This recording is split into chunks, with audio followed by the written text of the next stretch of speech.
Imaginein mo, isa ka sa mga bansang may pinakamalaking oil reserves sa buong mundo at may napakalaking supply ng petroleum sa ilalim ng lupa. Pero kahit sobrang dami ng langis, bakit nagkaroon pa rin ng matinding economic crisis? Paano naging posible sa isang oil-rich country na makaranas ng inflation, shortages at mass migration? Ang sagot ay hindi lang tungkol sa langis.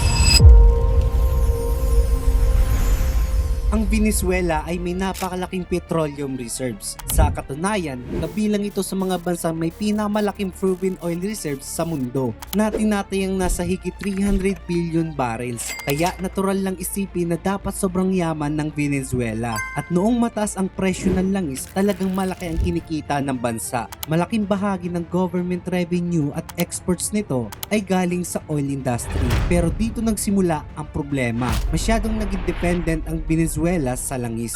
Habang tumataas ang oil prices, lumalaki rin ang kita ng government. Pero sa halip na magkaroon ng mas diversified economy, nananatiling heavily dependent ng bansa sa petroleum. Ibig sabihin, kapag mataas ang oil prices, may malaking income. Pero kapag bumagsak ang presyo, malaki rin ang bagsak ng government revenue. At hindi lang presyo ang problema. Maraming oil reserves sa Venezuela ay extra heavy crude na mas mahirap at mas mali extract at i-process kumpara sa lighter crude. Kaya kahit napakalaki ng reserves nito, hindi ibig sabihin na madali itong gawing cash.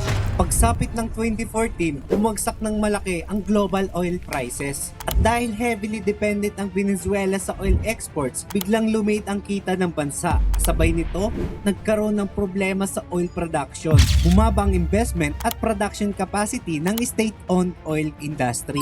At habang bumababa ang oil income, patuloy pa rin ang malaking government spending. Kaya nagsimulang lumala ang fiscal problems. Para pondohan ang gastos, gumamit ang government ng monetary financing. At dito pumasok ang isa sa pinakamalaking problema, ang hyperinflation. Habang mabilis na nawawala ang value ng Venezuela currency, tumataas naman ng gusto ang presyo ng basic goods.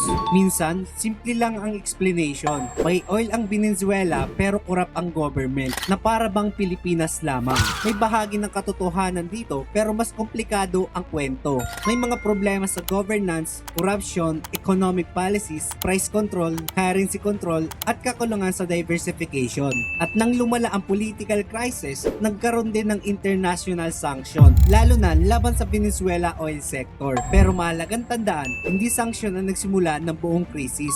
Nagsimula nang lumala ang economic problems bago pa naging pinakamalawak ang mga oil sanctions. So ang krisis ay resulta ng maraming factors na nagpatong-patong sa loob ng maraming taon. At eto ang pinaka-interesting na part. Ang Venezuela ay hindi naman nauubusan ng langis. Ang problema ay hindi sapat ang pagkakaroon ng natural resources. Kailangan mo rin ng stable institution, investment, infrastructure, skilled workforce, at diversified economy. Kapag bumagsak ang commodity na yan, pwedeng sumama ang buong bansa. Kaya ang Venezuela ay isang powerful example ng tinatawag ng resource curse. Hindi ibig sabihin na ang natural resources mismo ang problema. Ang tunay na challenge ay kung paano ginagamit, pinamamahalaan at pinoprotektahan ang yaman ng isang bansa. Dahil sa economics, ang pagkakaroon ng oil ay hindi automatic na ibig sabihin na magiging mayaman ng isang bansa. Minsan, ang tunay na yaman ay kung paano mo ginagamit ang yaman na mayroon ka. And this is Book of Facts. Thank you for watching.